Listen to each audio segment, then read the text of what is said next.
साडी हर एक पेशी lift over सारे कीते रोज करोना है जरदारी जैदे केसे को क्यों सुन दो मिलदा सोना है असा 20 साल तू जेल चाहे ओ एक दी जेल च नहीं आंदे जे भोल के जेल च आवेंदे ने एक हफ्ता जेल च नहीं रहंदे ओ खांदे ने खाने होटल दे ओ जेल दी दाल भी नहीं खांदे लग वेंदे ने एसी उन्ने दे ओ गर्मी दे च नहीं बांदे साडे कीते सख्त कानून सजा असा सुमदे हैं ने ते खड्डी ते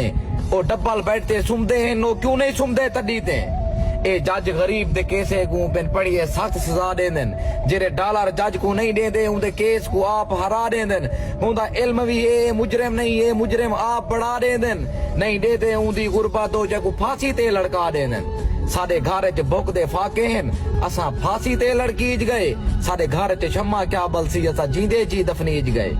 ए जस्टिस मुल्क दे मुखलिस नहीं इन्हें दुनिया को गुमराह कीते ओ कैदी लंदन खुश बैठे जाए गंजे मुल्क सफा कीते असा अदलिया को हुन आते हैं चलो आप दसा ताई क्या कीते जना $1 मिलियन अरबे विच ताई अदलिया आप रिहा कीते ए शाका जज कट पुतलिया हैं ने चमचे हैं सरदारें दे ए आम अवाम दे दुश्मन ने नौकरें गद्दारें दे।